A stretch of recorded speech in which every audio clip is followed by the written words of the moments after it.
Eh bien, c'est messieurs dames, bonjour, c'est Cad, bienvenue dans cette nouvelle petite vidéo vlog. Je ne suis pas bien rasé, on va parler de trucs un peu chelous aujourd'hui, mais déjà j'espère que vous vous portez bien dans votre coin, hein, là où vous êtes. Je ne m'étendrai pas sur ma situation, je suis mal coiffé, tout va bien, et le principal c'est qu'on se retrouve aujourd'hui un petit peu, et je sais que certains d'entre vous... alors, je vais pas faire mon présentateur de télé, hein, mais attendre un petit peu ces blabla de la vie de tous les jours. Je sais que je veux pas dire que ça en passionne non plus, mais disons que ça en détend certains et certaines d'entre vous. Et vous m'y voyez assez heureux. Ou malheureux, mais en tout cas il se passe quelque chose, voilà, il y a un aller-retour dans les commentaires que j'aime beaucoup, et je me suis dit que, vu qu'on commence un petit peu à se connaître un peu, alors moi je vous connais moins que vous me connaissez, en définitive, c'est un peu le jeu hein, de YouTube, j'avais envie de vous parler d'un truc, vous l'avez vu sur la miniature, qui est pas simple, en fait, à aborder, parce qu'on est tout de suite pris un peu pour des fous furax. Mais voilà, on va parler aujourd'hui d'observation du, je dirais, troisième type, deuxième type, je sais plus comment on appelle ça exactement, vous m'excuserez, je ne suis pas un ufologue, j'ai déjà même pas mal de problèmes avec cette terminologie, mais je vais vous raconter en fait, ça va se passer en deux vidéos. Je vais vous raconter un petit peu un truc qui est un peu une sorte de secret que j'ai envie de partager, dont j'ai déjà fait part, pardon, à un certain nombre de mes amis IRL, et une partie de ma famille, puisque une partie de ma famille a été aussi témoin avec ça, donc je ne vais pas, je vais essayer de pas trop les mêler, je sais que c'est pas très bien de voilà sans positionner voilà les gens à gauche et à droite je vais éviter de parler voilà de leur ressenti à eux, je ne vais parler que de mon expérience, mais il faut vous dire que cette expérience là que je vais vous narrer aujourd'hui, nous étions trois au même moment et au même lieu à vivre ça, et ce qui m'a donné envie de vous parler de ça sur cette chaîne hein, qui n'a rien à voir encore une fois avec ce blabla, c'est deux choses. Récemment, j'ai entendu un zététicien que je suivais à l'époque, puis que j'avais arrêté de suivre parce qu'il me saoulait. Il était vraiment un but de lui-même, il était pédant et tout. Puis finalement, vers la fin, quand il a quitté YouTube, il a fait, je crois, la meilleure vidéo que j'ai vue de YouTube de ma vie. Elle dure 35 minutes, je crois, où il a fait en fait une sorte de soliloque, un monologue où il disait au revoir YouTube avec des gros fucks partout, quoi.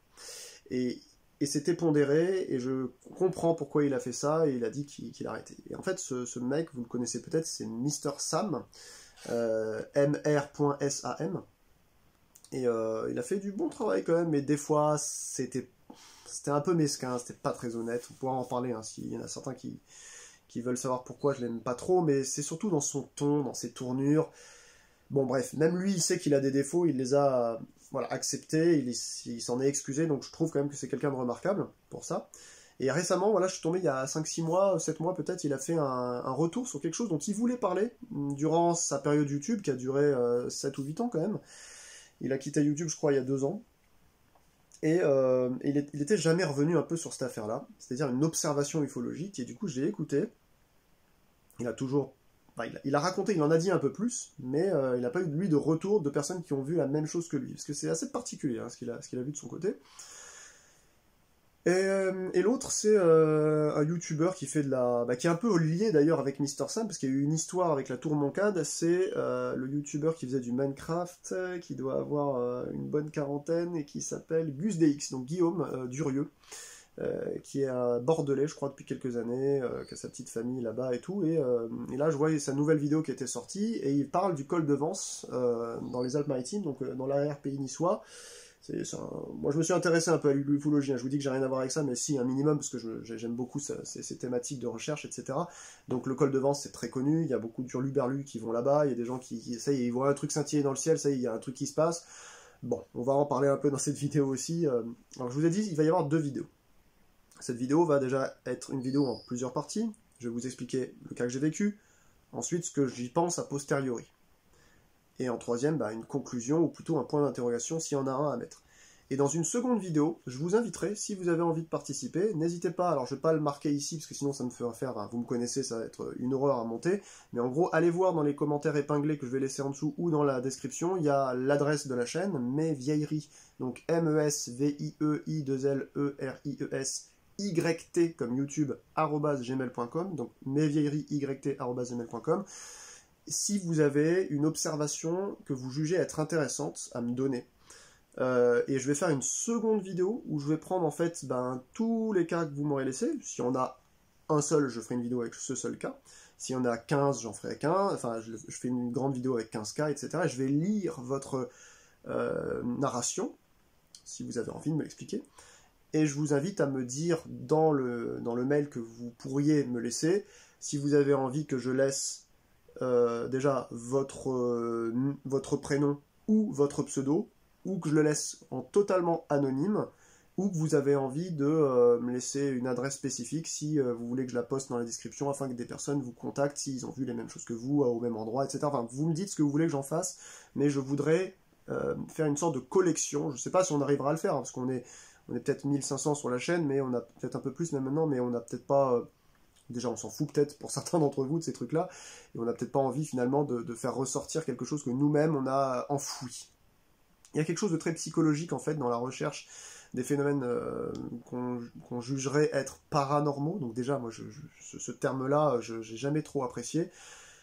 Qu'est-ce que ça veut dire paranormal? Si quelque chose d'hallucinant ou d'aberrant arrive, on le constate, et en fait, même s'il est dramatique ou bénéfique, il est quand même dans un monde de normalité. Il n'y a pas de magie. Il s'est passé un truc, il s'est passé un truc. Il n'y a pas d'anomalie plus que ça.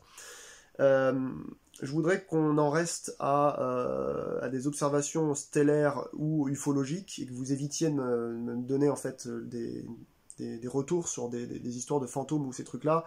On en refera un autre vlog. Là, je voudrais vraiment qu'on s'arrête sur ces phénomènes-là qui sont traités un peu de manière abracadabrantesque, pardon, et un petit peu, j'ai envie de dire, par-dessus l'épaule par des gens qui sont un peu dans la littérature et qui veulent se mettre au roman à succès, des pseudo-scientifiques, et puis aussi, ça va jusqu'aux pilotes de ligne ou aux gendarmes qui, c'est pas parce qu'ils ont en fait un grade ou une position sociale particulière, avec, je sais pas, agent de l'ordre ou du pouvoir public, qui forcément, ça le crédite plus d'une vérité par rapport à sa narration d'observation, donc à son témoignage, qu'un autre. D'ailleurs, c'est quelque chose qui a été dit et redit depuis les années 47, depuis les Roswell. Souvenez-vous, pour ceux qui se sont un peu intéressés à ce truc-là, dès lors qu'ils ont commencé à dire il y a un truc qui s'est écrasé, il y a sûrement du matériel qui vient d'une autre planète, etc. 2 semaines plus tard, ça y est, il y avait tous les jours des gens qui appelaient ouais, j'ai vu une soucoupe volante, etc. C'est vraiment très complexe cette histoire. Bref, je vais faire donc une deuxième vidéo d'ici quelques jours ou quelques semaines, ça dépendra. Je vais me laisser 2 semaines et je verrai le nombre de personnes qui ont vu cette vidéo, qui voudraient me laisser en fait un mail. Vraiment, faites-le en mail, ne m'écrivez pas en commentaire ici, ou en tout cas pas pour ça. Vraiment, si vous voulez me raconter quelque chose, mettez-moi ça en mail, comme ça s'il y a des choses précises que vous voulez que je dise ou je ne dise pas, je pourrais aussi filtrer et voilà, et lire votre commentaire. Et comme ça, on pourrait s'amuser à voir s'il y a des personnes qui ont vécu les mêmes choses que nous. Parce qu'on est un peu seul dans toutes ces histoires-là, en définitive. Alors, je vais commencer cette vidéo numéro 1 sur mon cas, qui s'est déroulée en octobre ou novembre, octobre plutôt, je dirais 96.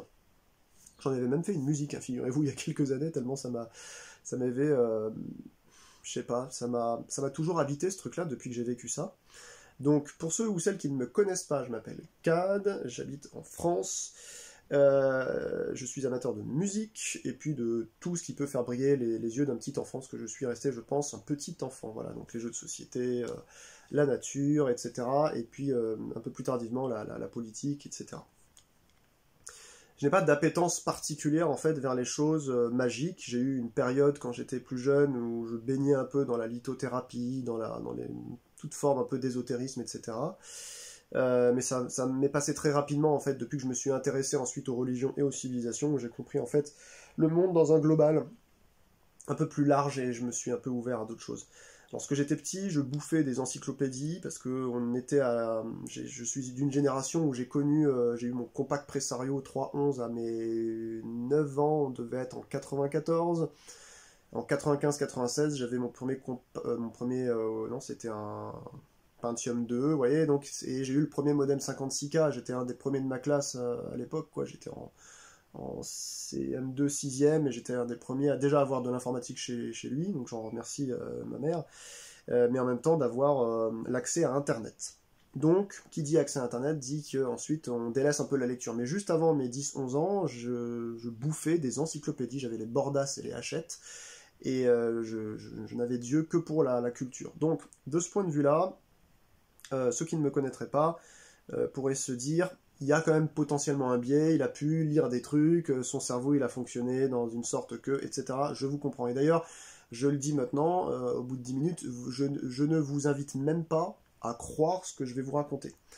Pour ceux qui me connaissent, et pour ceux qui ne me connaissent pas, vous avez vu, j'ai déjà 3 ans de chaîne YouTube, j'ai fait des petites blagounettes, vous savez, c'est un petit peu traditionnel, sur le 1er avril, le fameux poisson d'avril, où on raconte un crack, un calembour ou une boutade pour pouvoir se jouer de quelqu'un ou d'une foule le jour présent. Ainsi, j'essaie de réserver mes blagues généralement pour des sujets un peu polémiques, mais sur les sujets de ma chaîne, c'est-à-dire musique, surtout métal, extrême et jeux de société, plus particulièrement jeux de société solo.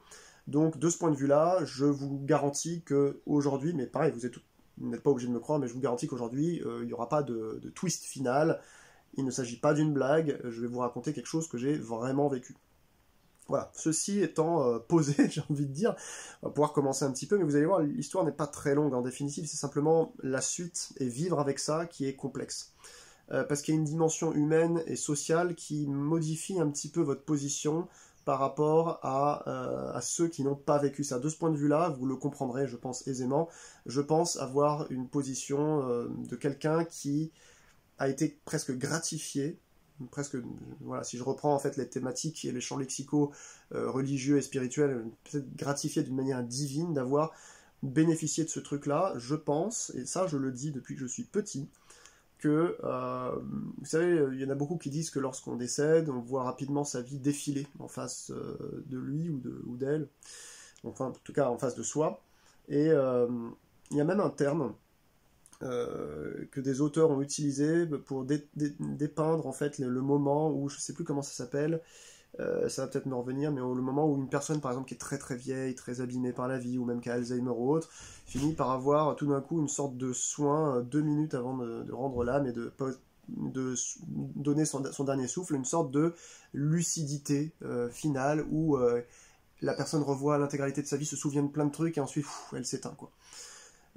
Moi je pense qu'à ce moment-là, si j'arrive à vieux ou jeune, de toute façon on va tous y passer, hein, je crois que ce que je vais vous raconter là, et ça me fait quelque chose de vous le dire, je pense que ça va être une des images les plus fortes, je vais partir avec cette image-là, avec ce moment de vie-là, qui m'a duré entre 20 secondes et 1 minute 30, je sais pas très bien, dans ma vie. Cet instant-là a été ancré en moi, parce que je savais, à ce moment-là, par rapport à ma mère aussi, qui était avec moi, et mon petit frère, mais surtout à l'étonnement en fait d'un adulte, vous le voyez en fait, vous le sentez quand vous avez 10 ans, vous sentez un adulte fléchir parce qu'il n'a pas de réponse, lui non plus, et de ce point de vue vous avez aussi, c'est assez dramatique, mais une sorte de déclinaison de l'adulte quand vous le voyez en tant qu'enfant en train de ne pas comprendre ce que lui-même ou elle-même est en train de vivre, vous la voyez, la personne un petit peu descendre de son piédestal et vous vous dites que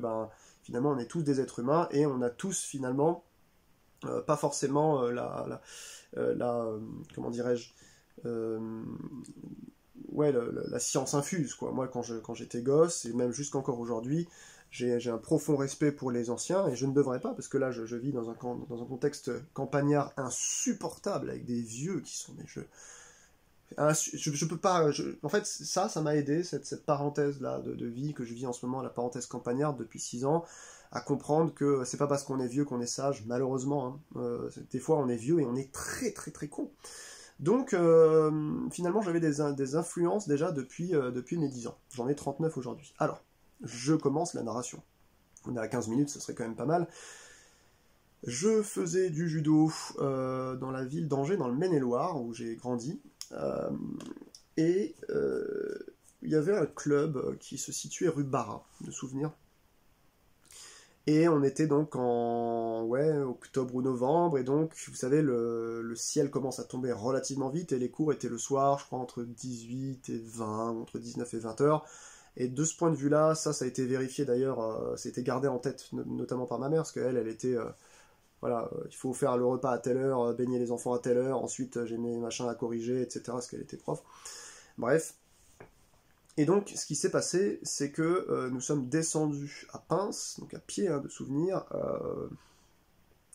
J'ai plus le souvenir exact du moment où on est parti du dojo, mais en tout cas, quand on est arrivé pas loin de là où on habitait, une grande place en fait, qui borde la rivière qui s'appelle la Maine, dans le Maine-et-Loire, et qui est bordée en fait de chênes ou tricentenaires, donc c'est vraiment une très belle place, qui est utilisée aussi d'ailleurs pour accueillir des fêtes foraines et ce genre d'événements, des cirques, voilà. Sinon elle reste en parking.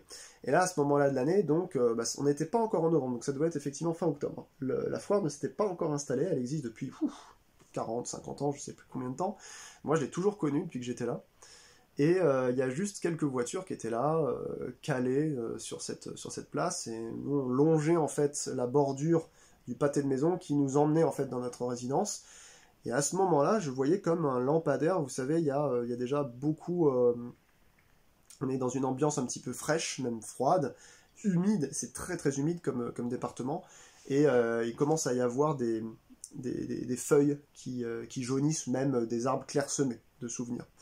Parce que c'est pur automne, quoi. Un automne un peu frisqué, comme on avait d'antan. Et je me souviens de tenir la main de ma mère, mon petit frère tenait l'autre, elle nous ramenait à la maison, et je bute comme ça, soit moi, soit lui, je sais plus, et puis on voit des gros lampadaires, et c'est là où on s'est dit, ça va commencer. Nous on était excités de voir la fête foraine quand on était petits, et je me suis dit, non, c'est pas ça, il n'y a pas les gros camions des forains, etc., et je vois trois loupiottes, enfin des loupiottes, comme des gros lampadaires, on va dire.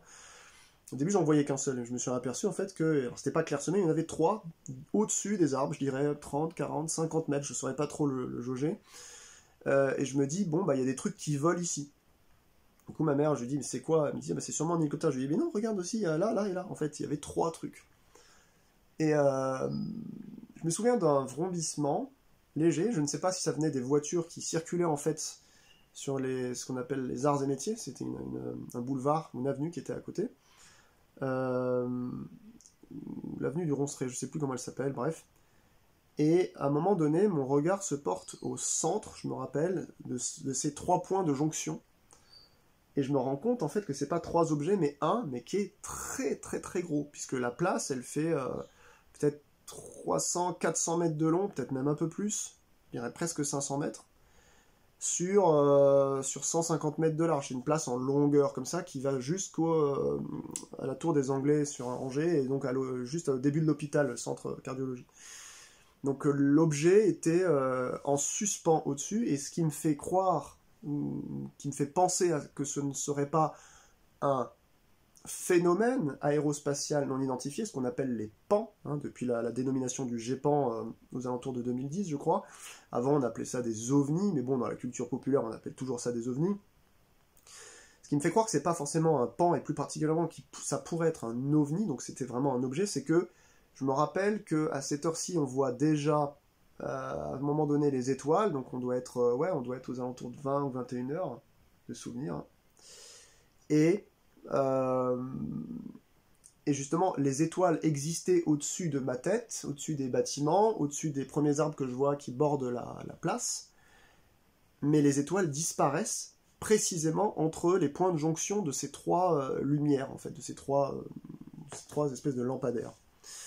Et vers le centre, une sorte de cercle. Je me souviens plus de quelle couleur, mais je sais qu'il y avait comme quelque chose qui existait au milieu, comme strié, comme si c'était fabriqué, quoi.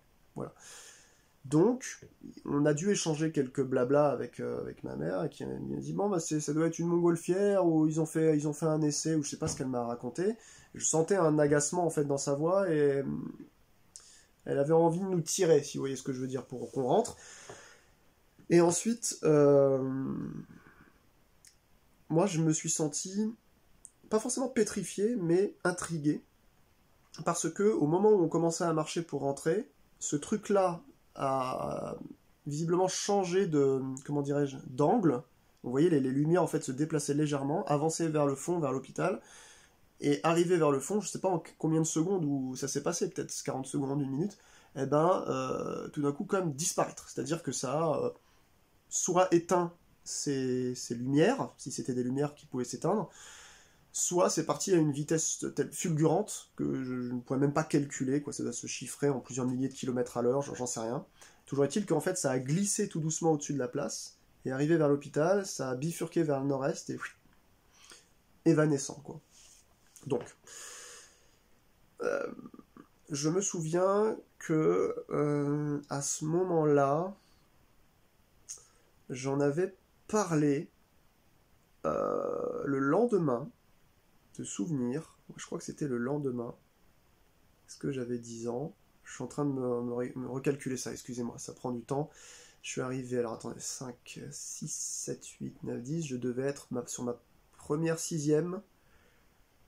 Non, sur ma première cinquième, j'avais un an d'avance, c'est ça. J'étais sur ma première cinquième, j'avais un an d'avance. Je pense que c'est ça, et j'en avais parlé à un pote qui s'appelait Farid à l'époque, et lui, il était à fond sur, je sais plus quel film qui était sorti, et qui parlait de est-ce que c'était les Men in Black, ou des trucs comme ça, je sais plus, est-ce que c'était après, enfin, c'était à peu près dans les mêmes moments, et en fait, je me rappelle que quand je lui en ai parlé, est-ce que c'était le lendemain ou plus, vous voyez, ça, c'est le problème avec le cerveau, c'est qu'il va inventer des parties de souvenirs, voire parfois des souvenirs complets. Donc là, j'essaie de me bloquer pour pas vous dire trop de choses que je ne suis pas sûr et qui pourraient rentrer dans cette erreur cognitive, en fait, qui est celle de la création de souvenirs. Mais que ce soit le lendemain, une semaine après ou l'année suivante, j'avais trouvé un gars, si vous voulez, qui était réceptif à ce genre de truc, et il m'a absolument pas cru, même s'il il passait son temps, ce fameux Farid là, il passait son temps à ne parler que des trucs comme ça, inexpliqués, etc. Donc lui, je pense qu'il voulait juste garder une espèce de...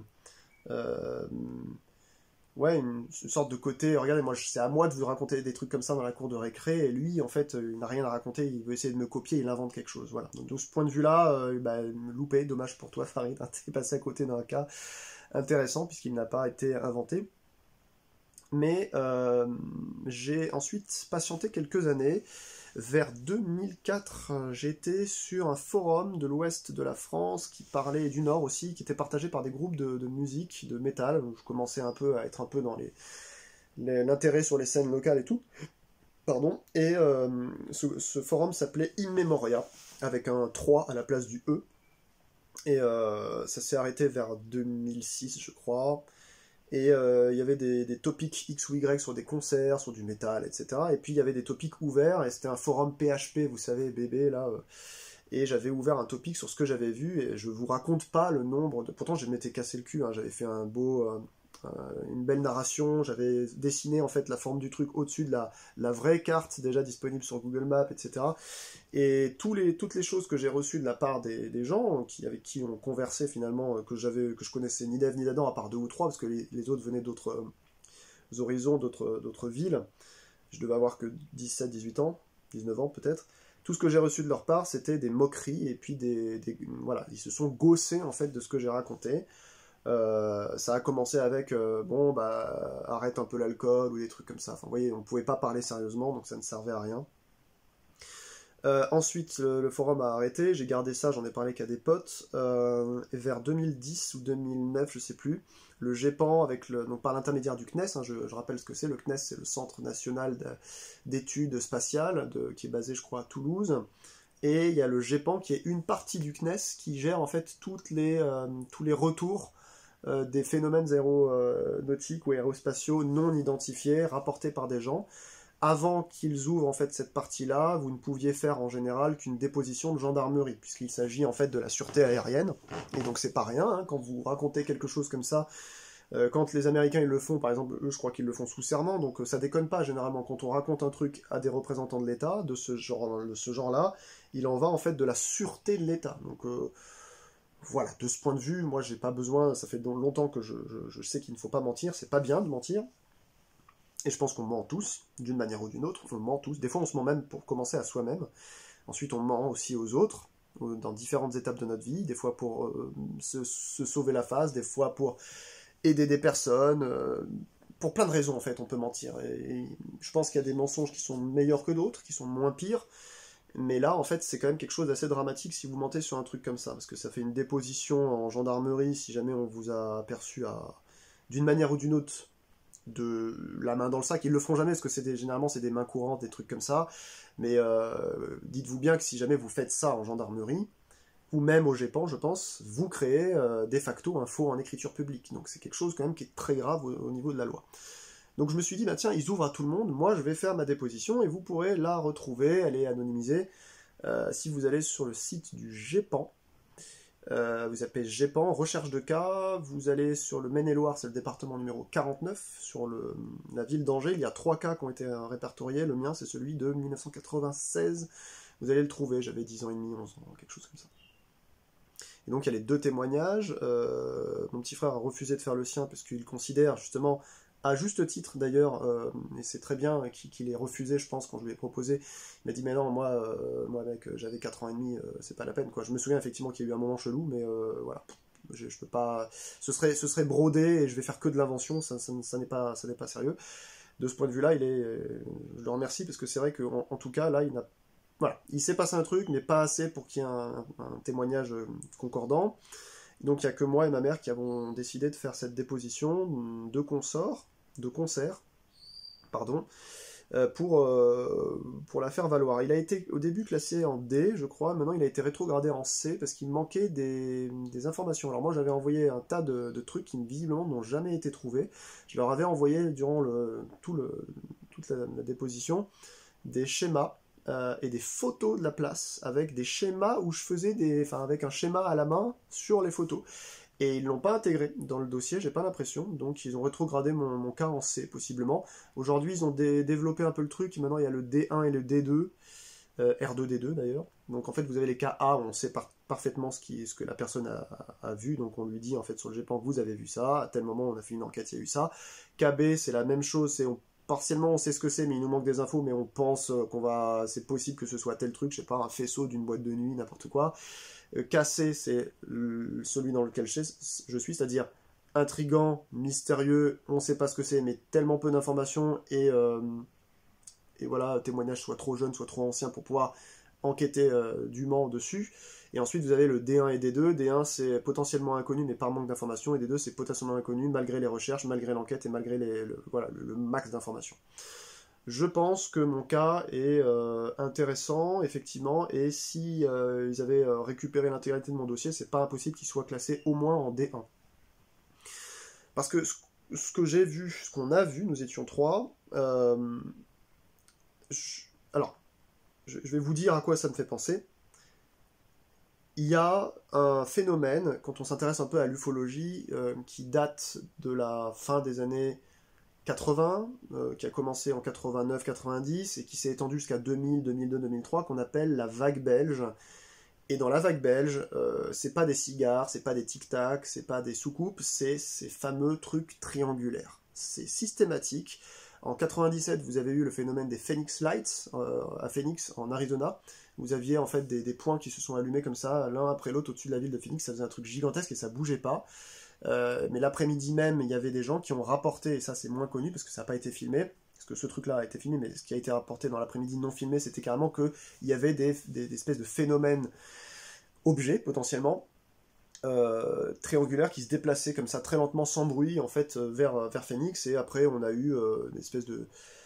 On a eu, je sais pas, des rodomontades de la part du gouvernement fédéral d'Arizona qui sont venus déguisés en petits gris en disant mais c'est bien sûr, c'est nous, etc. pour se foutre de la gueule de tous les gens qui avaient vu ça, pour décrédibiliser le truc. Et il y a même l'armée qui, après avoir refusé de parler pendant quelques années, se sont targués d'une réponse lacunaire, je crois début des années 2006, 2007, 2010, quelque chose comme ça, en nous expliquant que, mais oui, donc soi-disant des anciens qui étaient à l'armée dans cet état de l'Arizona, oui, non, c'est ce que c'est, on faisait justement à l'époque des essais, des flares, vous savez, c'est les espèces de fusées, tirer, ça part très vite en l'air, très très haut, et ensuite vous avez un petit...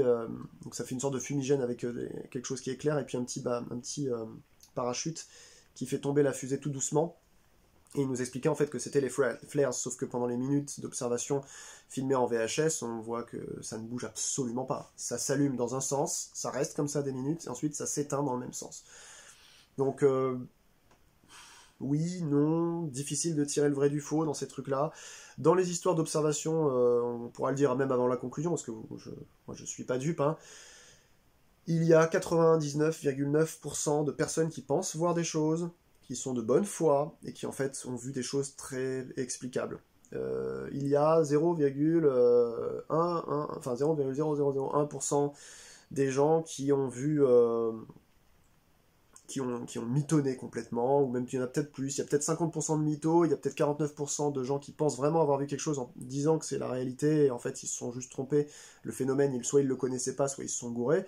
On a vu des cas exceptionnels avec des enquêtes au long cours comme ça sur plusieurs années qui a prouvé, je crois qu'il y a une enquête qui s'est déroulée en 26 ans, parce qu'il y a un mouvement de la Lune particulier à un endroit qui, selon l'inclinaison, c'est tous les 26 ans en fait par rapport à une constellation qu'elle descend, et qu'il fallait vérifier que c'était bien ça qui tombe, et donc ils ont attendu 26 ans, je crois que c'était en Belgique justement, pour vérifier que en fait les gens qui avaient vu soi-disant un ovni, c'était simplement la Lune qui était au ras à telle heure, etc., et qui passait derrière l'église, enfin vous voyez, donc on peut se tromper, mais comme disait David Louarp de la chaîne Science Étonnante, hein, qui est un vulgarisateur scientifique, il a fait plusieurs vidéos assez exceptionnelles et remarquables, qu'il a appelé crétin de cerveau, parce que c'est vrai que notre cerveau, il est capable de nous faire croire n'importe quoi. Voilà.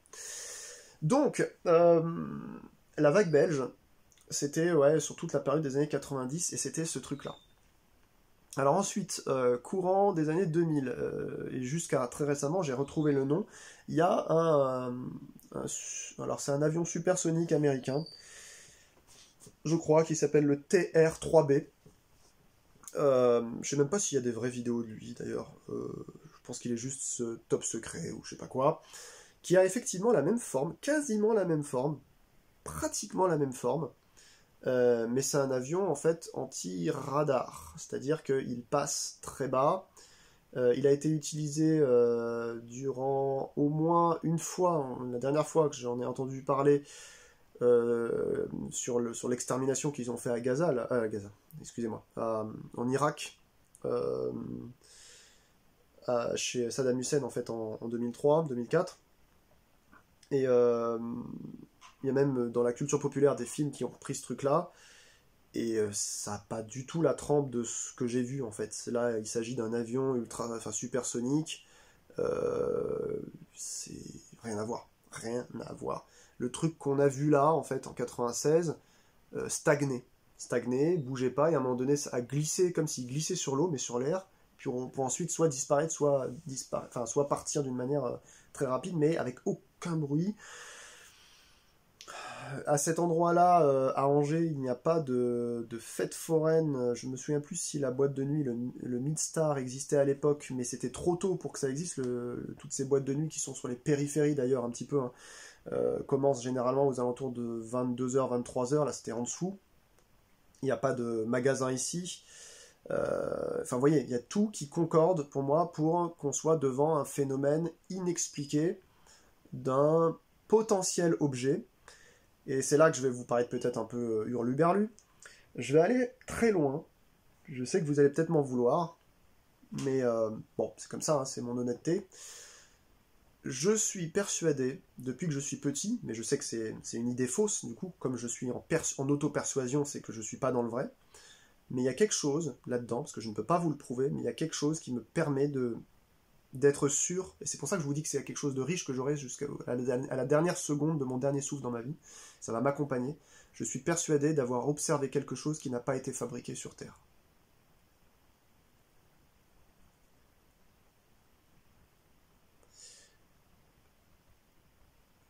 Le TR-3B, il y a même, je crois, la République démocratique de Corée, il y a la Chine. Il y a énormément d'inventions japonaises, les Indiens aussi, je crois. Ils ont vendu, je ne sais plus quel pays a vendu des motos volantes au Bahreïn et à l'Arabie Saoudite. Les trucs, ça marche 20 minutes. Ça va super vite, hein, c'est avec des mini-hélicos, ça va super vite, c'est une sorte de soufflerie en dessous. Enfin, on a tout essayé. sur Terre pour formaliser quelque chose en tant qu'objet anti-gravitationnel. Soit ça tient pas debout, soit ça fait un boucan, mais laisse tomber le truc. Soit il faut des mesures de protection. Et puis je vous rappelle d'ailleurs que même les paramoteurs sont pas normalement autorisés en ville. Les villes et au-dessus des zones avec du câblage électrique, vous n'avez le droit d'absolument rien faire voler. Même des drones, en fait, typiquement, je crois que même il faut une autorisation préfectorale. Vous n'avez le droit de le faire voler typiquement qu'au-dessus de votre jardin s'il n'y a pas de danger, ligne électrique et compagnie. Donc, ou dans la forêt vierge, où personne ne pourra vous vérifier que vous l'avez fait. Donc, même des drones qui n'existaient pas à l'époque, ou en tout cas pas dans cette forme-là, ne répondait pas aux standards que moi j'ai vus, d'une sorte de vrombissement, ou en tout cas ma mère avait, elle, dit une sorte de silence, elle-même ne comprenait pas ce qu'elle a vu, c'est pour ça qu'elle nous a dépêchés un petit peu dans l'appartement. Et je crois qu'elle avait marqué dans sa déposition qu'elle se souvenait être allée voir ensuite à la fenêtre, parce que notre fenêtre dans la résidence dans laquelle nous habitions était disposé en face des premiers arbres, en fait, dont je parlais tout à l'heure, des chênes, sur la partie de largeur de la place. Souvenez-vous qu'elle est très longue en longueur. Et donc à partir de chez nous, on pouvait avoir un panorama finalement entre la Maine qui était à droite, donc qui est la rivière, et on arrivait à voir l'hôpital, hein, même. Donc ça veut dire qu'on avait un panoramique. Et elle avait expliqué justement qu'elle était retournée en mode qu'est-ce qui se passe, qu'est-ce qu'on a vu. Je pense que vous le savez aussi de votre côté, même si c'est pas ça que vous avez vécu vous dans votre vie a fortiori, on a tous à un moment donné une sorte de choc dans sa vie sur quelque chose.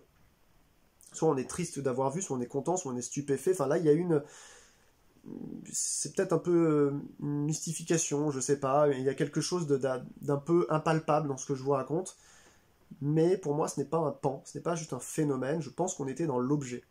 Et dans les objets existants dans les années 90, allez, on va même pousser jusque dans les années 2010, si vous voulez, ou même 2020, parce que là, je vous parle de septembre 2024. À ma connaissance, il n'y a pas beaucoup d'appareils, en fait, craftés, enfin, fabriqués ici-bas, hein, sur notre planète, qui peuvent répondre à de tels standards. Les hélicoptères font un boucan monstrueux, même si c'est une des plus belles machines qui a été inventée par l'être humain, hein. Les avions, lorsqu'ils font du vol stationnaire, mais c'est même pas la peine. Moi, j'en ai vu déjà une fois pour des représentations militaires à l'étranger, et une fois sur une plage de Loire-Atlantique, dans le 44, où ils faisaient des exercices de vol stationnaire avec je ne sais plus ce que c'était. Est-ce que c'était des Rafales? Je pourrais pas trop vous dire, je suis pas très fort en aéronautique, mais en tout cas, vous voyez ces avions impressionnants, en fait,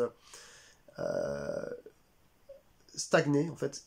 Ils avançaient, à un moment donné, ils stagnent, ils descendent, et ensuite ils repartent. Je sais pas ce que c'était comme modèle, mais même avec des boules caisses ou les doigts dans les esgourdes, laisse tomber, hein. Vous faites vous avez les tympans explosés. Il y a une soufflerie, un bruit là-dedans. Là, c'était pas du tout ça. Il y a un sentiment de plénitude, presque de complétion, je sais pas, quelque chose de très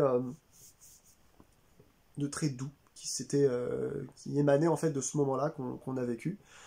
Je suis persuadé, je vous le dis une dernière fois, que j'ai vu quelque chose par chance. J'ai parlé de cadeau tout à l'heure, c'est peut-être juste une chance, ça aurait pu être vous, c'est tombé sur moi.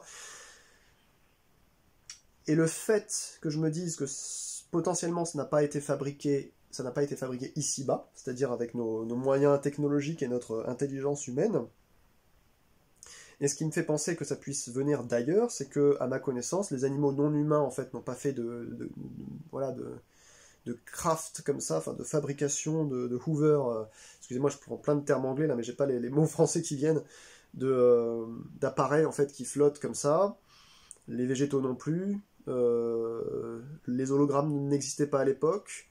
Il y a aussi le phénomène de la triple visualisation du phénomène, au même moment, un groupe de personnes qui a potentiellement, comme me disaient certaines personnes assez méchantes, comme quoi on aurait fumé quelque chose ou je sais pas quoi, enfin, ou bu de l'alcool, ou d'accord, complètement hors sujet. Je veux bien croire par contre qu'effectivement il puisse y avoir, j'en sais rien, une technologie que je ne connais pas humaine qui nous ait envoyé un gaz, pas hilarant mais plutôt dans l'atmosphère qui nous ait fait halluciner à un moment donné, visuellement ou auditivement. Peut-être, ça peut être ça aussi. Mais je sais pas, j'ai un goût de... je pense avoir vu une machine qui vient d'ailleurs, quoi. Euh, je pense que, même si je serai sûrement pas là dans 50 ans, ou même encore moins dans 100 ans, même dans ces époques-là, nous n'aurons pas réussi à faire une machine comme celle que j'ai vue. Aussi simple que ça. Aussi peu bruyante, aussi grande et... je sais pas, ça a imposé qu'on aurait dit un truc cyclopéen. On se serait cru dans Prometheus, quoi, si vous voulez. On est vraiment dans un truc comme ça. Hein. Et puis cette façon de glisser. Et je me dis, si c'est quelque chose qui nous a été envoyé d'un monde parallèle quelconque, qui sera improuvable durant la durée de vie de l'être humain sur notre pauvre planète, ou si c'était vraiment quelque chose qui a louvoyé à travers des trous de verre ou je ne sais quoi dans la galaxie pour ensuite arriver jusqu'ici, admettons que ça puisse arriver, même si parce qu'on le sait en fait, la vitesse de la lumière finalement c'est pas ce qui va le plus vite, étant donné que le Big Bang le prouve, le Big Bang pardon. Beaucoup de personnes, en fait, comme disait Mr. Sam, pensent qu'il n'y a rien qui va au-dessus de la vitesse de la lumière, mais si, la base de la science, et là je vous parle des prérequis normaux hein, dans la science qui est l'étude finalement des... comment ils appellent ça, l'infiniment grand, là. Le modèle normal, je crois qu'ils appellent ça comme ça. Le Big Bang, c'est carrément l'espace qui s'est déformé. Du coup, ça veut dire que l'espace peut se déformer plus vite que la lumière elle-même. C'est-à-dire qu'un photon envoyé quelque part, je vous rappelle que le photon, c'est en même temps une particule et en même temps une onde. Est-ce que je confonds avec le tachyon? Non, enfin, en tout cas, les deux, je pense que ça fonctionne de la même manière. On peut quand même aller plus vite que 300 000 km à la seconde. On peut aller plus vite que ça. C'est pas nous qui irons, c'est les lois de l'univers qui vont le faire. Mais potentiellement, si on arrive à trouver une courbure, comme vous avez peut-être déjà lu ça, ce fameux trou de verre où vous savez, vous avez deux points ici et là dans l'univers, et en fait, vous allez juste essayer de courber en fait l'univers pour passer immédiatement d'ici à là. Enfin, c'est un truc. Bon, moi encore, je suis pas matheux. Hein, moi, j'essaie d'écouter les gens ce qu'ils ont à dire, mais je peux pas me convaincre qu'il y a un truc véridique parce que je suis nul dans les sciences. Toujours est-il que si ce truc-là a été fabriqué ailleurs par, je sais pas, des humains du passé ou du futur qui auraient trouvé une autre voie, un monde parallèle avec des semblables qui seraient en avance sur nous, ou carrément même une autre race, pourquoi pas. Vous allez vous dire, il a trop regardé Babylone 5 celui-là. Ouais, j'aime pas Babylone 5 pour rien en même temps, parce que ça me fascine. Hein. Je pense que ces personnes-là n'en ont que faire, au final, d'être vues ou de ne pas être vues. Il y a beaucoup de personnes qui, à l'instar des trucs sur la Terre plate aussi, donc je vous rassure, hein, moi la Terre plate, moi, c'est un truc que j'y crois absolument pas. Hein. Je pense qu'il y a trop de choses qui concordent pour nous prouver, hein, par A plus B, qu'il n'y a pas de Terre plate. Voilà. En tout cas, la nôtre n'est pas plate. Mais en tout cas, je pense vraiment que les personnes qui disent « Vous imaginez, s'ils ont trouvé de la vie comme chez nous, des habitants d'ailleurs par exemple, ben, ils devraient descendre et venir nous parler. » Mais qui vous dit qu'ils l'ont déjà pas fait des centaines ou des milliers ou des centaines de milliers de fois et que ça s'est probablement mal passé déjà, pour commencer? Qui vous prouve ça? Personne n'est venu vous dire « Moi, j'ai déjà vécu ça. » Donc déjà, ça, pour moi, c'est un faux... en fait, on fait un faux débat, c'est pas une question. Et d'autres qui diraient, bah finalement, pourquoi est-ce qu'ils pourraient ne pas nous exterminer? Bah, ça, c'est parce que vous avez vu trop de films américains à sensation, les gars.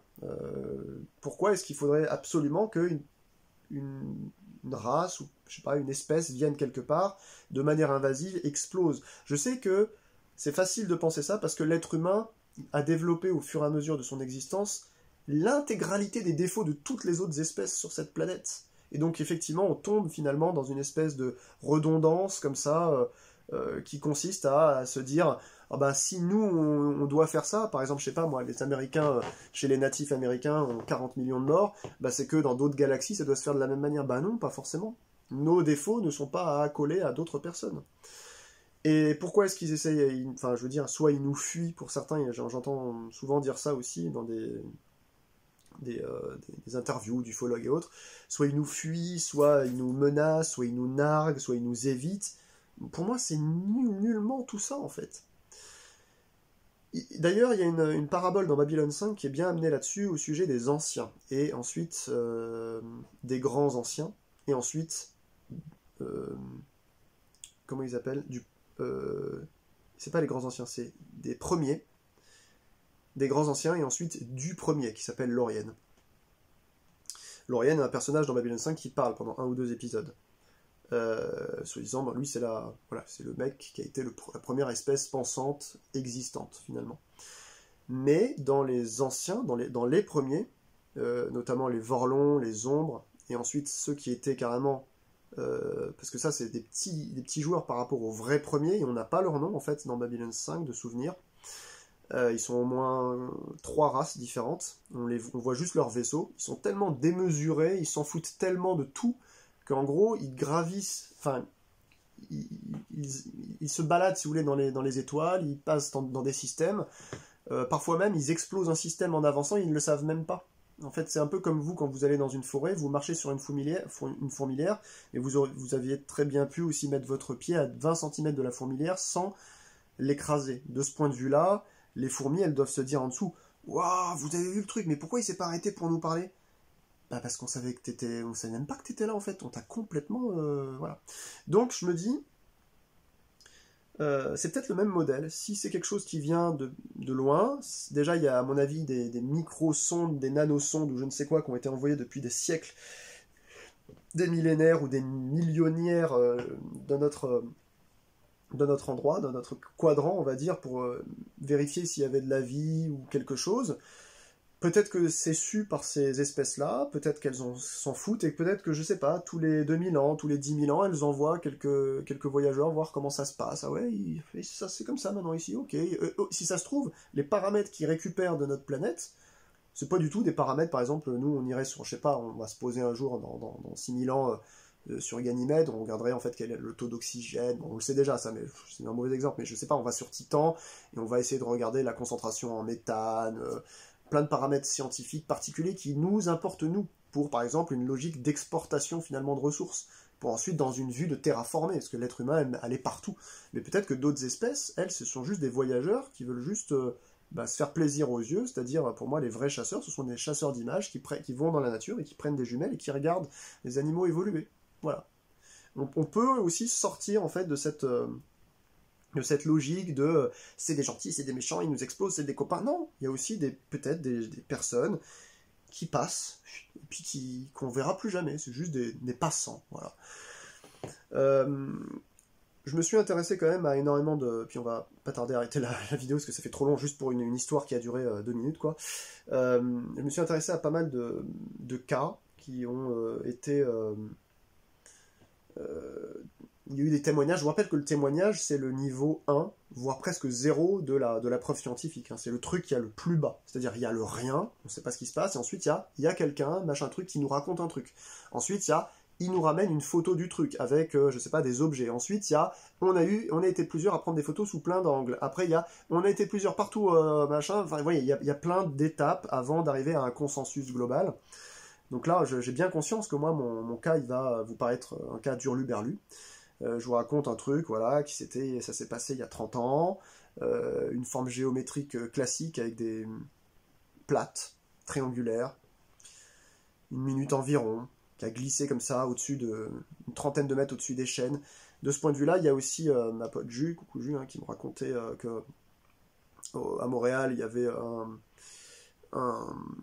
le cas de la place, je ne sais plus comment s'appelle cette place, Mirelas, je sais plus, en 90, je crois, ou 91, pareil, des gens qui étaient près d'un hôtel, tout le monde a fini par s'arrêter pour regarder ce qui s'est passé, et en fait, tout au-dessus de l'hôtel, mais en fait, c'était bien plus haut que ce qu'ils pensaient, il y avait ce fameux truc-là, encore avec 3 loupiottes, quoi, un truc triangulaire, et à un moment donné, et c'est là que je vais vous dire que moi, ça me fait un peu flipper, ce truc-là, à un moment donné, donc il y a eu des gens qui sont venus, ça a duré longtemps, hein, ils ont commencé à prendre des photos, je crois, ou je sais plus ce qui s'est passé, et il y a des gens qui ont regardé, ah mais regardez, il y a un avion qui passe. et l'avion passait en dessous de ce truc. Donc ce qui pensait être une structure à 200-300 mètres au-dessus de la piscine, c'était pas le cas.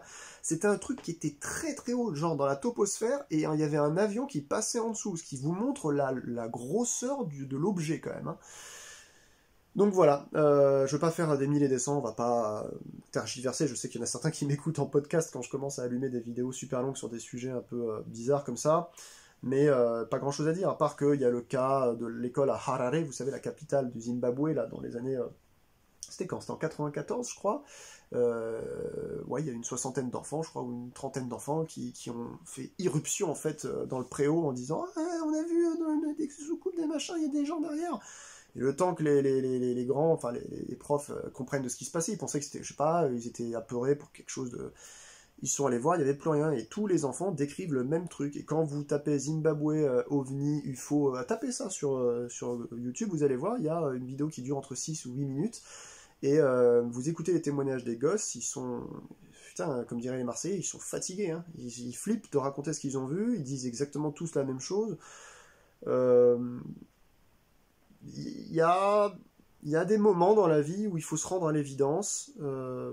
Il y a des gens qui ont eu la chance de voir des choses, et c'est pas parce qu'ils ont eu la chance de voir des choses qu'il faut les traiter de menteurs ou d'affabulateurs. Je pense en faire partie. Je pense que ces petits-enfants à Harare, au Zimbabwe, en font partie. Je pense que les pilotes de la patrouille de France, beaucoup d'entre eux ont vu des espèces de dirigeables les doubler carrément, tellement ça allait vite, des espèces de gros tic-tac gigantesques, beaucoup plus grands que leurs avions, quand ils étaient... Enfin, ils ont tous des trucs à raconter. Moi, ce que j'espère maintenant, avec, vous savez, tout le matériel de vol, qui est... on sait dans quelle époque on vit. Maintenant, quasiment tout le monde a un moyen d'enregistrer, notamment avec les smartphones. Ça va être très simple d'allumer et de constater. Vous allez en avion, pouf, vous collez pendant les 12 heures du trajet, si vous allez à l'autre bout du monde, votre smartphone, vous prenez des clichés dès qu'il y a un truc qui passe devant, vous pouvez... Il y a plein de moyens maintenant qui vont pouvoir nous aider à apporter des preuves. Mais j'ai l'impression que plus on va vers la possibilité technique de prouver ça, moins on accède en fait à ça. C'est comme s'il y a eu une époque, entre 1960 et 2000 à peu près, où il y a eu énormément de cas, et puis qu'après en fait il y a une sorte d'épuisement. Je ne sais pas pourquoi. Est-ce que c'est parce que la mode est passée, que tout ça c'était du flan, en fait, que tout le monde s'est inventé en fait une histoire qui est fausse, que tout le monde pense avoir vu des choses qui n'existent pas en réalité, pour une raison X ou Y, hein, comme je parlais tout à l'heure, une affabulation due à un gaz particulier, je sais pas, on peut penser à tout. Je persiste à croire que je n'ai pas eu d'hallucination, malgré le fait que ça puisse arriver, une hallucination collective. Je ne peux pas vous prouver que je n'ai pas eu ça, mais je ne peux pas vous prouver du coup que je n'ai pas vu non plus de... Enfin, vous comprenez le sens de la phrase en fait. Il faut juste recevoir mon cas de figure, ma narration, mon témoignage pour ce qu'il est. Juste un témoignage. Mais aussi loin que je m'en rappelle, hein, tous les témoignages que je peux avoir lus qui proviennent même des forces de l'ordre, après, c'est juste des gendarmes, c'est des êtres humains. Moi, quand je travaillais en centre d'appel, je me rappelle que quand je demandais à faire une manipulation à un docteur, sachant que j'avais des docteurs qui n'y bitaient rien en technique, hein, même un câble électrique, ils ne savaient pas ce que c'était. On était à ce niveau-là.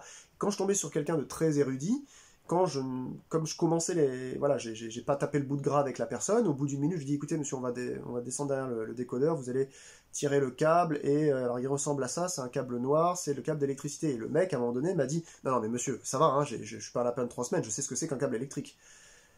Voilà. Puis il y en a d'autres aussi qui vous disent, monsieur, me prenez pas sur ce ton-là, je suis quand même docteur. Mais je m'en fous que vous êtes docteur. C'est très bien pour vous, vous aidez la population, c'est très bien. Moi aussi je l'aide en ce moment en vous aidant vous. Donc vous m'écoutez en fait, parce que c'est pas vous le spécialiste là pour l'instant. Moi j'ai fait 3 semaines d'études pour vous répondre pour ma marque de télé. Vous avez fait bac plus 10 pour faire ça. Je ne me permettrai pas, moi, de venir les doigts de pied en éventail sur votre bureau en disant non, monsieur, votre diagnostic il est raté. Vous voyez, il y a quelque chose de bizarre quand même. C'est pas parce que vous êtes quelqu'un, c'est ce que je veux vous dire, comme un gendarme, un policier, quelqu'un de la mairie, ou même, je sais pas moi, Trucmuche, du Schmoll ou Bill Gates, que vous avez le droit qu'on prenne mieux votre témoignage que le mien. Juste petit individu sans importance. Et encore une fois, la validité d'une expérience expliquée n'est pas du tout due en fait à je dirais, au fait que la personne soit saine d'esprit ou autre. Vous savez, dans les dépositions de gendarmerie, où on nous demande souvent est-ce que vous avez consommé quelque chose avant, est-ce que vous sortiez d'un repas, pour vérifier s'il n'y a pas une altération à un moment donné de l'histoire, quoi, de quelque chose qui s'est quand même passé différemment et que la personne qui raconte cette histoire était soumise à quelque chose dont elle ne se souvient plus. Donc on essaye de la tirer le plus possible dans les retranchements. Moi je pense que, on l'a dit au début de cette petite vidéo, on n'arrête pas d'inventer des souvenirs. C'est pour ça que moi j'aime consigner les choses, étape par étape dans la vie, laisser des souvenirs, que ce soit des pistes musicales, que ce soit des poèmes, des récits, un journal intime, n'importe quoi, finalement une vidéo, un audio. Parce que raconter l'histoire, et ça c'était la force de mon témoignage, on s'en est reparlé ensuite pendant les années suivantes avec ma mère, raconter ce qu'on a vu, ça permet de favoriser en fait un socle de certitude. Plus le temps passe, et plus on va réinventer et broder des choses dessus. Donc moi je vous le conseille, si vous voyez quelque chose dans votre vie particulière, essayez de le consigner. Dites l'heure précise, la date, la taille, la machin, la couleur, le sentiment que vous avez eu, un dessin, un croquis. Et j'ai eu raison, moi, d'en parler autour de moi. Ça m'a maintenu, en fait, en éveil, cette sensation qui est très particulière et que je n'ai rencontrée qu'une fois dans ma vie, je pense, de souvenir, qui a été celle-ci. Et donc, je pense avoir vu un ovni. Mais qu'est-ce que ça veut dire ? Par volant non identifié. Volant, une certitude. Si je n'ai pas eu d'affabulation et que c'était pas un phénomène juste, je dirais, lumineux, c'est une certitude que c'était un objet déjà. Ensuite, volant, oui, il était au-dessus des arbres, il a glissé, il est sorti de la rangée d'arbres, en fait, de cette place, ce qu'on appelle la place de la Rochefoucauld. Donc ça veut dire qu'après il n'était plus suspendu par quoi que ce soit. Si par exemple il pouvait être soutenu par des arbres, donc il était après, donc ça n'a pas de sens. Donc pour moi il est volant, c'est un objet. Et non identifié, c'est sa dénomination. Mais j'ai envie d'y rajouter quelque chose, je ne vais pas le faire mais vous l'avez compris. Pour moi ce serait plutôt un objet volant d'origine non humaine. Je ne connais aucun être humain qui, ne pourrait pas s'émerveiller de ce que j'ai vu. C'était magique. Enfin, magique dans le sens, c'est un émerveillement constant. Vous avez l'impression que les photons lumineux qui arrivent sur votre œil, donc qui rentrent dans votre cerveau, c'est à 150-200 mètres de vous, hein, vous avez l'impression d'avoir une sorte de, je sais pas, de chance inouïe d'être à ce moment-là, dans ce lieu-là, dans cette vie-là, et vous êtes une créature qui s'est incarnée et qui a la chance de sublimer un peu cet instant, et vous ne comprenez pas ce qui se passe, et vous ne comprenez pas ce que vous voyez, et le temps que vous essayez de comprendre ce que vous voyez, vous avez déjà pigé un truc, c'est que vous n'aurez pas la réponse, mais qu'il fallait profiter de ce moment-là. Voilà, je vais vous laisser avec ça, parce que ça va faire 1 heure bientôt. N'hésitez pas à me mettre sur mes vieilleries YT, vous retrouverez le lien dans la description ou dans le commentaire épinglé si j'y pense. Si vous avez une histoire comme ça, un peu rocambolesque, vous êtes sûr de ce que vous avez vu surtout, et vous pouvez me le détailler, ou quelque chose que vous avez envie de vider votre sac, vous avez envie que j'en parle, mais que ce soit complètement anonyme, il n'y aura pas de problème, je ne donnerai pas votre pseudo, pour éviter les moqueries, les machins, etc. Et j'essaierai d'être le plus fidèle à ce que vous allez me laisser, je vais imprimer en fait le mail et je lirai tel quel, on pourra réfléchir à la beauté de ce que vous avez vu, ou la magnificence, et en même temps quelque chose qui peut être terrorisant, j'en sais rien. J'en avais beaucoup parlé moi quand j'étais ado ensuite, et je sais que surtout les filles, je sais pas pourquoi, il y en a beaucoup qui étaient terrorisées à l'idée que ça puisse être quelque chose qui vienne de l'extérieur de la Terre. Terrorisées, hein. Les garçons, eux, ils étaient plus, quand je leur racontais ça, en général, soit pas trop clients, ils s'en foutaient, soit ils pensaient que c'était des balivernes totales. Je pense que moi je suis un peu entre les deux. Je pense que ça m'émerveillerait même de savoir avec certitude que on a des cousins, je sais pas, là, derrière Alpha du Centaure, ou même, je sais pas, même dans une autre galaxie, et que ces gens-là, en fait, ont tellement de millions d'années, parce qu'ils ont eu de la chance, leur espèce n'a pas été exterminée pour X ou Y raison, ils ont de la chance de s'être développés d'une microparticule, d'un embryon d'amibe, à ensuite de la limace, à ensuite à une sorte d'homo sapiens, et ensuite, j'en sais rien, quelque chose d'autre de plus évolué que nous, pour pouvoir avoir une technologie qu'ils n'ont pas forcément... C'est pas qu'ils n'ont pas envie de partager avec nous, c'est qu'ils s'en foutent en fait, parce qu'ils ne nous considèrent pas comme nous. On va avoir du mal à considérer les formes de vie qu'on va trouver bientôt, par exemple sur Europe, ou Callisto, ou Ganymède, ou Io, peut-être, je sais plus, l'un des 4 Galiléens. Je sais qu'il y a des océans, ça a été prouvé maintenant, il y a des océans de flotte, apparemment, hein, dans le sous-sol, et potentiellement, comme la température n'est pas celle du zéro absolu, et ben, potentiellement il peut y avoir de la vie qui s'y développe, pardon. Et donc on aura du mal, même nous, en faisant des recherches, à comprendre qu'il y a une vie, il y aura quelque chose ici. Alors ce ne sera pas une vie intelligente qui fait des vaisseaux spatiaux comme on pourrait voilà, l'imaginer avec toute la culture pop et de science-fiction qu'on connaît hein, sur Terre, mais c'est bien pour montrer que voilà, on peut voir cette problématique de sommes-nous seuls dans l'univers à travers le phénomène des UFO, des unidentified, je sais pas comment on prononce en anglais, flying objects, les fameuses flying saucers. Et je pense que l'histoire, en tout cas contemporaine et moderne, et même ancienne, regorge, pas forcément de témoignages, mais d'expériences en fait, qui nous montrent que ok, il y a 99,9% de cochonneries, des choses qui ont juste voulu être de la trappe-couillon, mais il y a des gens qui sont honnêtes et qui, pour le coup, ne se sont pas trompés. Donc je le répète, je ne pense pas avoir vu un aéroplane humain, je ne pense pas avoir vu des lumières juste pour avoir vu des lumières voler, je pense que j'ai vu un objet, et je ne sais pas si vous avez vu la même chose que moi, si pour autant que vous êtes encore à ce moment-là dans la vidéo, ou si vous avez vu autre chose. Toujours est-il qu'il y a quelques années, il y a 2-3 ans, ça devait être peut-être durant le Covid, aux alentours de 2020, 2021 peut-être, j'étais tombé par hasard, et j'essaie de retrouver en ce moment la vidéo, je verrai si je la retrouve, je crois que c'était Europe 1, ou une chaîne qui interviewait le responsable des dîners ufologiques de Nantes, dans la Loire-Atlantique, dans l'ouest de la France.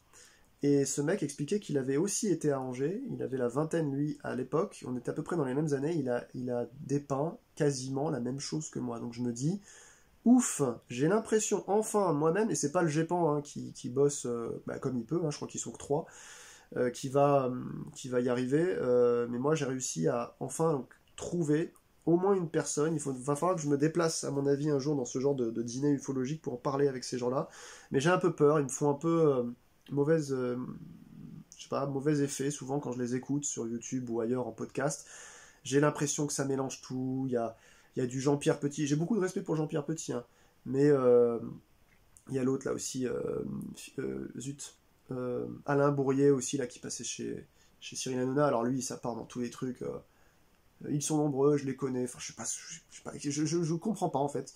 Raël, enfin, ça part dans tous les sens. Dès qu'on commence à parler d'une éventuelle possibilité de vie dotée d'une forme d'intelligence accrue, ou en tout cas avancée, c'est-à-dire au moins celle qu'on connaît nous avec le monde animal sur Terre ou végétal, tout de suite ça nous prend avec des oui, puis c'est eux qui ont fabriqué ces ovnis, ces vaisseaux très puissants qui viennent, et puis leur civilisation est plus forte que la nôtre, etc. Moi je me garde bien de faire des commentaires comme ça. J'ai l'impression que dans les dîners ufologiques, on tombe sur beaucoup de personnes qui mélangent les cuillères et les fourchettes, les torchons et les serviettes, et qui, parce qu'ils ont eu une expérience rare hein, de voir quelque chose de particulier, tout de suite ils sont obligés d'ouvrir un livre en disant bah alors moi je pense que c'est là, ils viennent de ci, ils viennent de ça, ils s'appellent tel, etc. Je sais pas d'où ils sortent toutes ces informations. Moi je pense qu'il faut raison garder, juste essayer de partager ce qu'on a vécu ensemble, jusqu'au jour où peut-être que quelqu'un en invitera un habitant de je ne sais où, d'une autre planète ou quelque chose, dans une vidéo YouTube et qu'on pourra commencer à parler sérieusement. Mais d'ici là, en fait, il y a un monde. L'hypothèse qu'appellent les zététiciens, c'est-à-dire l'hypothèse la plus plausible, c'est, vous savez, ce système qu'on appelle le rasoir d'Occam, c'est que j'ai simplement, moi et ma mère, vu potentiellement des lanternes vietnamiennes, vous savez, des lanternes chinoises là, qui ont été lancées, je sais pas, je sais pas. J'essaie de trouver pour vous montrer en fait que je fais aussi l'effort d'essayer de trouver quelque chose de prosaïque, mais de tangible. Nous avons vu, certes, des objets, mais juste, il n'y avait pas assez de luminosité pour qu'on constate réellement, et que si on y avait un poil de luminosité différente, plus tôt dans l'après-midi, on se serait aperçu en fait que c'était juste, je sais pas moi, des ballons sondes, des lanternes chinoises, ou je sais pas, des trucs publicitaires, ou j'en sais rien en fait. Mais il faut faire l'effort absolument de se dire, j'ai peut-être vu ça aussi. Mais je vous dis, ce truc-là, c'est dans ma tête depuis que je suis petit, et j'ai retourné le problème dans tous les sens, et en fait, c'est dramatique de dire ça, mais le fait de voir que beaucoup de personnes ont constaté aussi le même type d'objet, parce que je maintiens que j'ai vu un objet, me fait quand même comprendre que soit il y a une machine terrestre inconnue au bataillon depuis 30 ans qui fait la pluie et le beau temps, très sincèrement on l'aurait vu, hein. Je pense qu'à un moment donné il y a un caméscope qui l'aurait chopé, puis on aurait pu savoir, enfin, de toute façon c'est simple, hein, le budget militaire, que ce soit pour les États-Unis d'Amérique ou même les agences européennes, il n'est pas illimité, puis ça se chiffre en milliards certes, mais c'est de la recherche, et c'est de l'ingénierie en fait, donc à un moment donné, si vous faites pas une retombée commerciale sur ce que vous avez inventé, ça ne sert strictement à rien, c'est-à-dire que le recherche et développement par exemple pour l'armée américaine, pour le TR-3B dont on parlait tout à l'heure, bah, à un moment donné, ça va arriver dans l'escarcelle de l'armée, c'est ce qu'on a vu justement à Mossoul ou je ne sais où, on les a vus en fait ces trucs-là, ça n'a absolument pas la gueule de ce que j'ai vu. Toutes les machines sur Terre finissent par arriver peu ou prou en fait, soit aux civils, soit aux militaires, soit en recherche, et du coup on finit par avoir connaissance de ces trucs-là. Là, il y a toujours un point d'interrogation, qu'est-ce que on voit, quoi? Qu'est-ce que on voit? Et c'est pour ça que je vous dis que je suis doté finalement, même si je suis sans le sou et profondément triste pour plein de paramètres dans ma vie, je suis d'une richesse avec ce souvenir, mais que vous imaginez même pas, quoi. Je pense avoir été gratifié. J'ai vu un truc, et à ce moment, d'ailleurs, pas à ce moment, mais juste après, je me suis dit, je viens de voir un truc, soit c'était une hallucination, ça c'était quand j'étais petit, hein. J'ai vu un truc chelou là, il faut que je pose des questions à maman, c'est une hallucination, ou alors, l'autre chose c'est, je suis d'une richesse infinie, puisque je pense que personne n'a vu la même chose que moi, et en fait je me suis aperçu que si, nous sommes des centaines, voire des milliers, voire des centaines de milliers à avoir déjà vu un truc comme ça. Donc vous avez sûrement dans votre famille, ou vous-même, aperçu, entendu, eu une expérience X ou Y, premier, deuxième, troisième, quatrième type. Au final, c'est pas si rare. Je me suis rendu compte que quand on parle avec des gens, c'est un peu l'histoire de l'homme qui connaît l'homme, qui connaît l'homme, qui a vu l'ours. Il y a toujours quelqu'un dans une famille qui a un truc bizarre comme ça à raconter. Et c'est, la plupart du temps, c'est pas forcément le plus coquin, hein. Il y a des gens, des petits vieux, qui ont été très sages dans leur vie, c'est même pas des déconneurs, qui disent, bah écoutez, moi je crois pas à tous ces trucs-là, mais effectivement, j'ai quand même vu ce truc-là. Ils vous dépeignent un truc qui ressemble à la chose que vous avez vue. Ou à un autre cas. Enfin voilà. En tout cas, c'est gigantesque ce qu'on pourrait, le temps qu'on pourrait mettre à parler de tout ça. Il y a aussi, depuis quelques années sur YouTube, une chaîne là qui s'appelle Nurea TV. C'est toute l'équipe Lionel Cagny et compagnie. Mon Dieu, quoi. En fait, je m'intéresse pas mal à la cryptozoologie aussi. Ça, c'est une de mes passions. Vous savez, c'est l'étude qui permet de savoir chercher, ou en tout cas de trouver des preuves d'existence d'animaux que certaines personnes nous ont relaté exister, mais qu'on n'a jamais vu dans un zoo ou même dans un livre.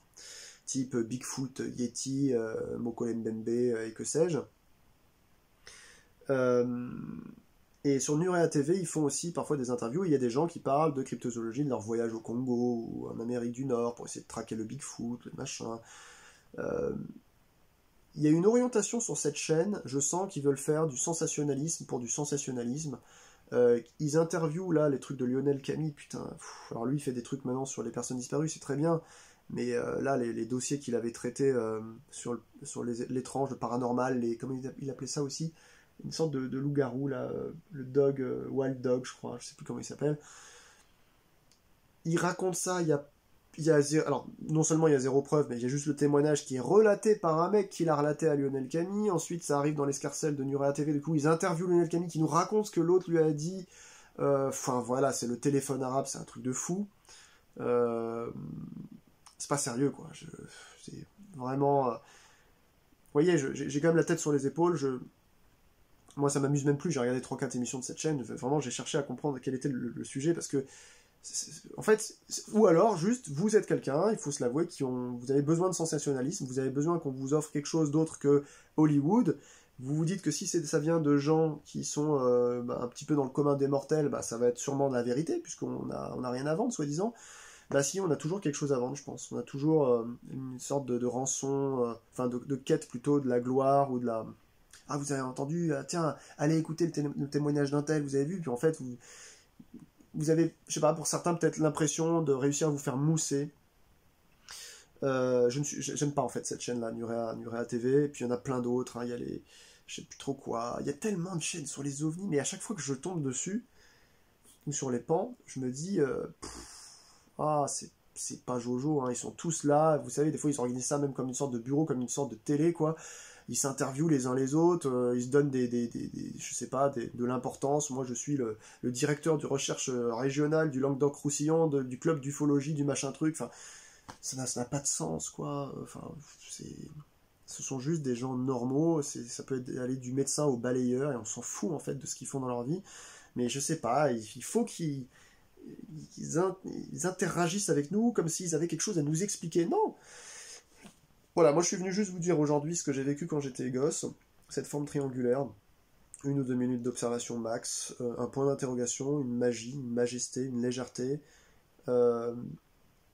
zéro peur aussi, je sais pas si je l'ai dit. Je crois que ma mère non plus n'a pas eu peur, elle était juste dans pas vraiment une inquiétude, mais l'impression de vivre un moment unique. Vous savez, c'est ça qui est un peu triste, je pense qu'on peut tous le déplorer, ça, plus on vieillit, moins en moins on est émerveillé en fait par la vie. Quand on est gosse, c'est un puissant fond d'émerveillement. Et c'est pour ça que je vous ai expliqué quand j'ai eu internet, quand je lisais des bouquins, là c'était un peu à la période charnière. Et c'est pour ça que je voulais absolument vous expliquer ça, pour vous dire peut-être que j'ai été aussi bloqué dans une recherche, un moment en fait de ma vie, bloqué dans une recherche d'émerveillement, de pousser un émerveillement comme ça, à me dire tiens j'ai sorti quelque chose du lot, et je ne sais toujours pas ce que j'ai vu aujourd'hui, ni comment ça s'appelle, ni s'il y avait des personnes dedans, des gens, pas des gens, ni si c'était un truc fait sur Terre ou ailleurs, ni si c'était télécommandé, quelle était la raison de la venue de ce truc-là, quoi.